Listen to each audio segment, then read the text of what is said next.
Grabe, nakakapagod mag-aral. Tara, Bes, road trip tayo. Hindi, arcade na lang. Hindi, Bes, road trip na lang. Arcade! Hep! Away ng away eh. May share ako na bago na sure ako kung saan tayo magkakasundo. Saan naman? Kumain na lang tayo, Bes. Share ko lang kasi sobrang good deal ng Jollibee Meal Savers. Pang everyday go-to meal natin. Bakit? Ano meron? Mag-Jollibee Meal Savers tayo. Kasi nandito lahat ng faves natin. Lahat may drinks at kasamang rice or fries. 1-piece burger steak with double rice. 1-piece chicken joy with drinks. At 1 Jolly Spaghetti with fries and drinks. Kaya kahit araw-araw tayo kumain, Bes, busog sulit sarap. Our go-to meal. Ayan, yan yung gusto ko.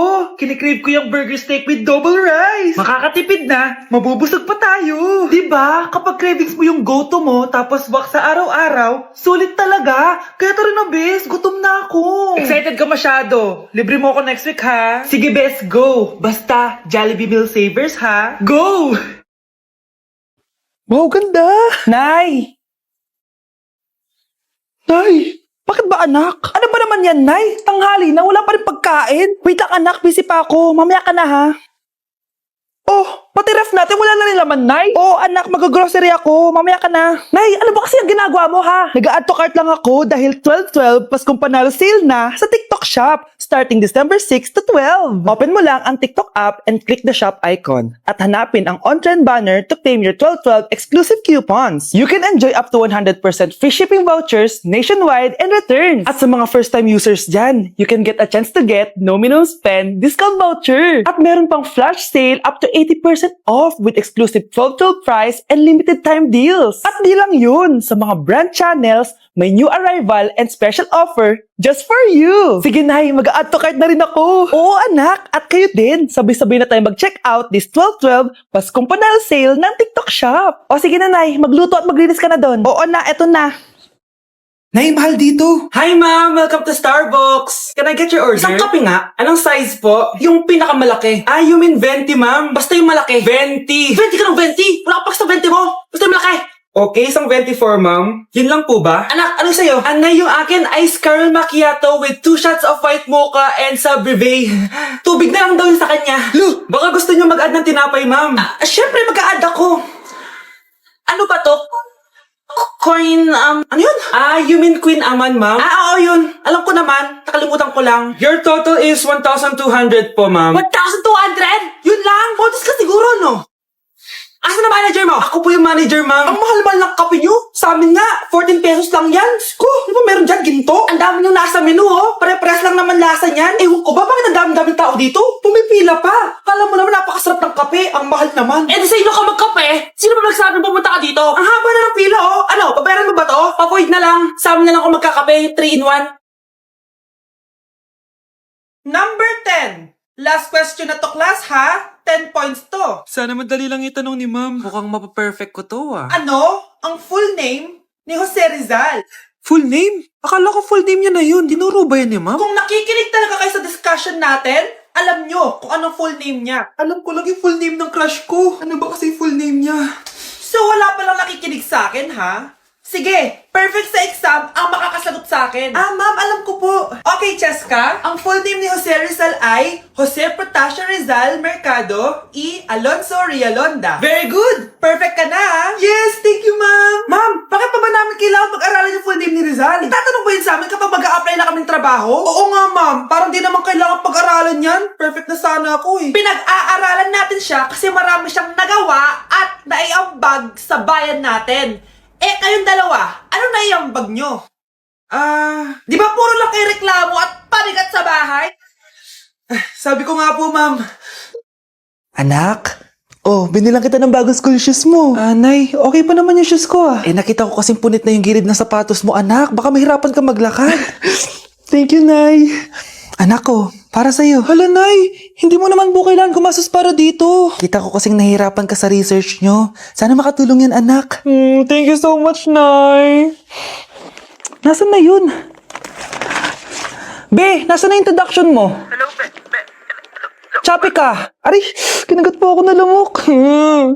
O anak, bakit sa labas ka gumagawa niyan? Nay, mahina kasi internet sa loob. Kailangan ko na kasi matapos to. Pumasok ka na dito anak, nagpalagay na ako ng Bida Fiber Internet. Nay, gumasos ka pa? Pasok to sa budget ko anak, kasi for only 888 pesos a month, meron na tayong internet with speeds up to 75 Mbps. Installation fee will apply, pero sulit na din kasi 8 na gadgets ang pwede mag-connect. Salamat sa lahat, Nay. Ginagawa mo magaan yung pag-aaral ko.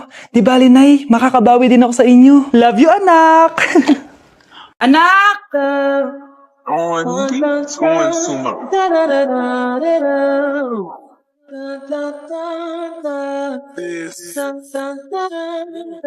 Ang galing natin, anak! Ano ba yan, Nay? Sinira mo yung TikTok ko. Aba, buti nga sumasali pa ako sa TikTok mo. Ang galing ko kaya. Uulitin ko na lang. Huwag ka nasasali, ah. Subukan mo, huwag i-post yan. Di ka nga marunong magganto, eh.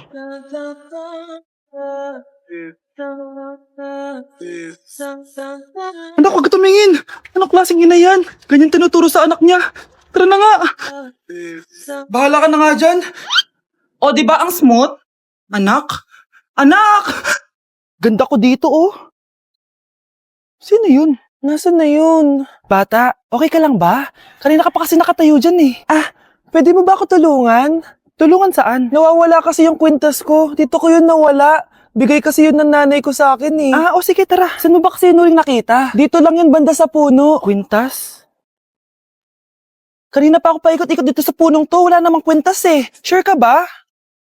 Bata? Walang yung batang yun na. Iniiwan ako dito. Pinaglalaroan lang ata ako. Uwi na nga ako. Hi, Scarlett. Kagulat ka naman. Paano ka nakapasok dito sa bahay namin? Tara, hanapin na natin yung kwintas. Saan ka ba kasi pumunta kahapon? Bigla ka nawala eh. Hindi ko din alam eh. Oo, tara, hanapin na natin yung kwintas mo. Yay! Anong kulay ba kasi yun? Kulay silver yung kwintas. Silver? Kanina pa ako naghahanap dito. Parang wala naman silver na kwintas dito. Bata? Iniwan na naman ako. Andito ka lang palang bata ka? Ang ginagawa mo dyan? Nay, hinahanap ko yung kwintas ng batang kasama ko. Umuwi ka na. Magagabi na, oh. Sige, Nay. Nay, yan ata yung kwintas na hinahanap ng bata. Ba't nasa iyo yan? Wala to, anak. Tara, uwi na tayo. Nay, saan mo ba talaga galing yung kwintas na yan? Itong kwintas na to, anak. Special to sa akin dahil galing to sa kapatid ko.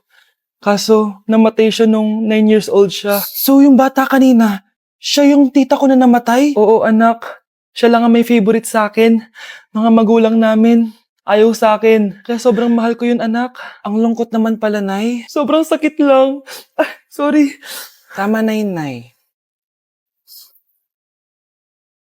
Nanay mo yung pumatay sa akin, Scarlett.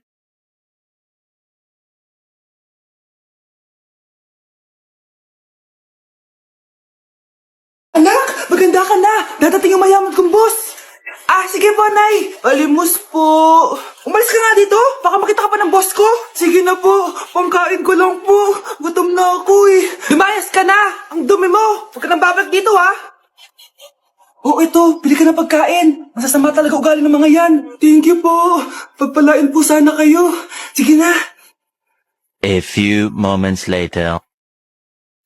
Boss, kamusta? Alam mo naman bakit nandito ako, di ba? Oo. Bibigyan mo ko ng pera. Tama. Dahil ang bait mong tao. Wow, Nay. Yayaman na tayo. 1,000,000 ang laman nito. Salamat. Ops. Hindi mo to deserve. Bakit naman? Ang bait ko kaya. Tumutulong kaya ako sa kapwa ko. Parang di naman, Nay. Nay, pumasok yung mapahong pulubi, oh. Bakit nandito na naman yan? Boss, pinaalis nila ako kanina. Naalala niyo ba siya? Tauhan ko yan. Sinabihan pa akong madumi. Joke lang yun. Ito naman. Shh! Ibibigay ko to sa karapat-dapat at hindi ikaw yun. Ikaw ang karapat-dapat na makatanggap nito. Sa akin? Milyonaryo na ako! Hindi pwede to. Sa akin dapat yan eh. Kayo ang tunay na mababaho. Eto. 5 piso. Pampalubag loob. 5 piso!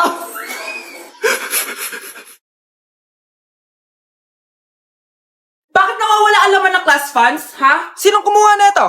Ma'am, kilala ko po kung sino yung kumuha. Samantha, sino kumuha? Sino pa ba, ma'am? This is Scarlett. Ha? Wala akong kinukuha. Scarlett, ikaw pala yung kumuha ng class funds? Sumama ka sa principal. Ngayon na. Apaka-hype talaga nitong si Samantha. Bye, Scarlett. Dami nito ah. Mukhang makakabili na ako ng bagong phone. Ha! Nahuli din kita! Ikaw pala yung kumukuha ng mga class funds natin? Oo, ako yung kumukuha. Bakit? May problema ba? Ang problema ko, ikaw. Ako pa sinisisi mo na kumukuha ng class funds, eh ikaw naman talaga? Isusumbong kita kay ma'am. Wala ka namang ebidensya. Ikaw ang isusumbong ko dahil naniniwala naman sa akin si ma'am. Umanda ka sa akin, Samantha. Wow, may bagong phone si Samantha. Sana all. Bigay ito ng parents ko, guys. Class! Sino naman kumuha sa class funds? Si Scarlett po yung kumuha, ma'am. Pagsabihan nyo nga yan. Ako na naman? Nagpapatawa ka ata, Samantha. Talaga ba, Samantha? Kitang-kita ko na kumuha ka dito. At narinig ko, nabalak mo na naman si Scarlett. Ma'am, di po ako yun. Gagawin mo pa ako sinungaling? Diyan ka naman magaling, di ba, Samantha? Sa pagsisinungaling? Sumama ka sa akin sa principal at ipapatawag ko yung magulang mo. Buti nga sa'yo, Samantha. Deserve mo yan. Nag-uumpisa pa lang ako. Breaking news! May kumakalat na bagong sakit. Ha? May bagong sakit na naman? Ano to? COVID 2.0? Kumalma ka, Nay. Hindi daw yan nakakamatay. Ay, buti na lang hindi nakakamatay. Oh, bakit di ko pa nagugas ng plato? Mamaya na lang po, Nay. Tinatamad pa ako. Tatamad-tamad ka? Darling, oh. Hoy, ikaw! Sumunod ka sa nanay mo, ah. Eto na nga. A few moments later. Nay, gala lang ako. Kasama ko yung tropa ko. Oh, tapos? Magiging ka sa akin ng pera? Uuwi ka ng gabi? Bawal! Nay naman eh! Darling, oh! Pagsabihan mo nga yung anak mo. Anak, huwag ka na tumuloy dyan. Ang weird mo naman, Nay. Anak, hindi ko gusto yung jowa mo. Hiwalayin mo na yon. Nay, ano ba yan? Lahat na lang, pati yung girlfriend ko. Sumasagot ka na ngayon. Ang weird mo na. Siguro, ikaw yung nakakuha na kumakalat na sakit ngayon. Sakit sa pag-iisip. Tama na. Dok, bakit po kayo nandito? Lumalala na ang kondisyon mo. Ikaw ang isa sa mga nakakuha ng malalang sakit. Ha? Hindi ko maintindihan. Nay, palagi mo kinakausap si tatay. Oh, ano naman? Patay na siya. Palagi mo binabanggit si tatay, pero ang totoo, wala ka naman talagang kausap. Sumama ka sa akin, para tuluyan ka ng gumaling. Mahal kita, Nay. Ikaw na lang yung meron ako. Sorry, anak. Mahal din kita.